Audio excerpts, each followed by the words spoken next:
The Northwest is where champions are made. Welcome in or welcome back. We're going to finish off the Western Conference by talking about the Northwest Division, and I think they made a lot of interesting moves. Again, let's start with the easy ones. The Denver Nuggets are in what I call hell. Not only are they capped out, not only do they have $1 billion worth of payroll, they didn't have any picks, and they won't have a lot of picks for the foreseeable future. They made 0 selections, so I can't really talk about it. Now, the Utah Jazz had quite the draft, didn't they? Let's start with the positives, at least from my perspective. Picking up someone as good as Walter Clayton Jr.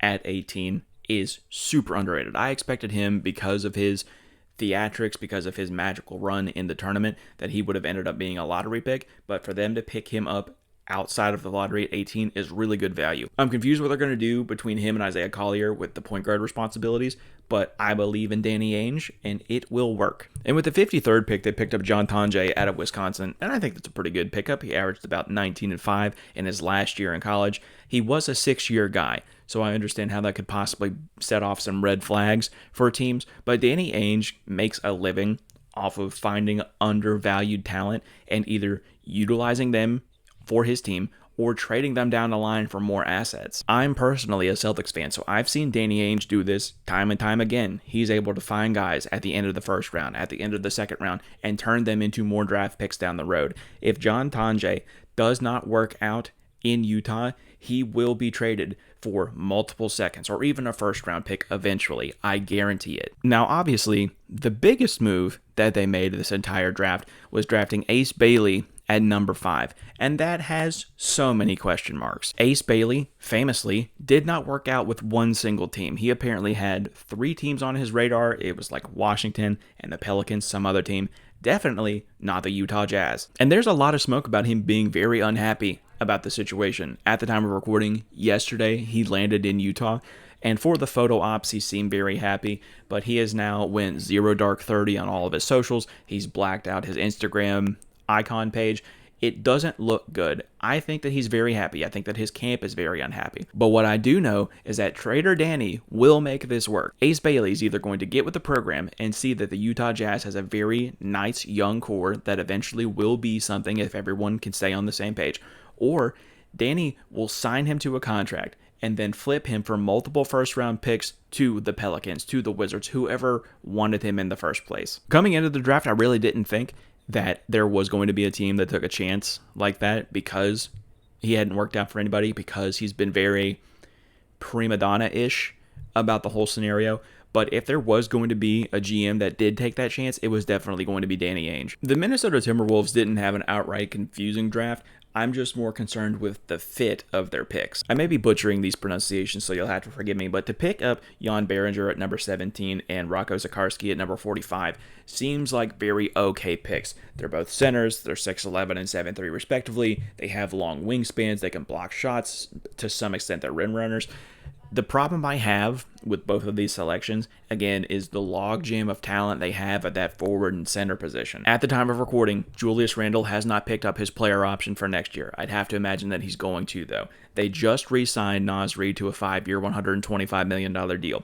They already have Rudy Gobert. They already have Luka Garza under the team option for next year. There's just so much talent at the forward and center spot that I don't know how much PT these guys are actually going to get. But I do think it is cool to bring in another Frenchman like Jan and have him be under the tutelage of Rudy Gobert, one of the greatest shot blockers we've ever seen. I think also from a very selfish perspective, from a very team-oriented perspective, I think that that could be used as insurance if and when Rudy decides to leave or they decide to move on from Rudy. The Portland Trailblazers only had 1 pick in this year's draft, and they definitely turned heads with it, selecting Hanson Yang at number 16. And I'll be fully honest with myself and you, I love college basketball. I love the pre-draft process, but I don't have the time to look at the 100 athletes that could potentially be drafted. So I was aware of Hanson Yang, but he was very much in like the 40s, early 50s for me as far as my eye, as far as a draft board could possibly be concerned. Never in a billion years did I expect him to be right outside of the lottery. And listen, I understand why you would make that selection. You can look at his stats from the CBA last year and understand why he was drafted. 16, 10, 3, 2.5 blocks a game. The stats are there. I do have some concerns, though. Again, obviously, very respectfully, these players are a billion times than I ever would be, but the CBA isn't exactly the hub of talent that we think it is. It's not like the NBL or the EuroLeague. It's very much leagues below those other leagues. I think that there are some concerning conditioning issues with him when he's on offense, when he's in that high post, like a Jokic, like a Domantas Sabonis. He makes the right read all the time, and he is big enough to bully whoever is guarding him. So the offensive part of it makes sense. But when he is on defense, especially in the transition defense, it looks like he has cinder blocks for feet. So while I do think that he could potentially be this kind of pick that transcends what our idea of him is, he has the ability to be a Jokic light and surprise us all. I'm concerned that when he is on the floor, they will run him off the floor. I am perfectly happy to be wrong, though. However, I love player types like that. I think that Jokic and Domantas Sabonis and Alperen Şengün are some of the best archetypes in all of basketball. So I'm perfectly happy to be wrong about Hanson Yang, and honestly, I kind of want to be. And of course, to end the Northwest Division, we have to talk about our NBA champions, the Oklahoma City Thunder. You know the phrase, the rich get richer? Well, it happened again. It seems really unfair for them to get Thomas Sorber at number 15. Obviously, we knew that that was going to be the range of that pick that they had. That just seems very unfair. It seems like incredibly good value to add to your NBA champions. Now, Thomas is very young. He's a freshman, so he's going to be very young on this team.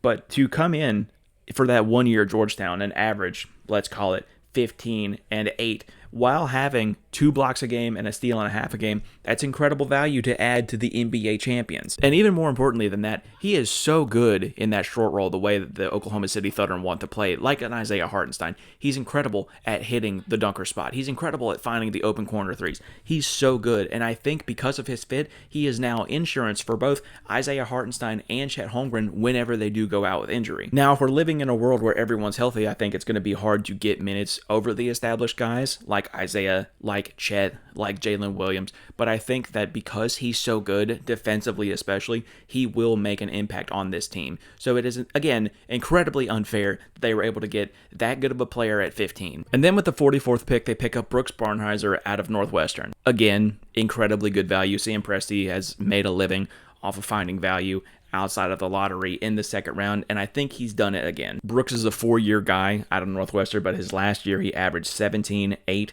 4, 2 steals a game, and a block a game. I think that's incredibly good value to pick up that late into the second round. Now, he does play a guard spot, so there is a logjam of talent with the Alex Carusos and the Lou Dorts and the Cason Wallaces. I think he will have an uphill battle to crack a rotation, but I think that if and when there is a need when Alex Caruso has an injury or if Lou Dort is out for a while, I think that he can very easily plug and play into that role and not miss a beat for that team. So to be that good of a team, to win a championship, to be a dominating defense all year long, to add 2 really solid defenders like Thomas Sorber and Brooks Barnhizer is so underrated. Not to mention the fact that you already have a lottery pick from last year that didn't get to play because of injury, and Nikola Topic. I think that the second apron will eventually kill this team. Don't get me wrong.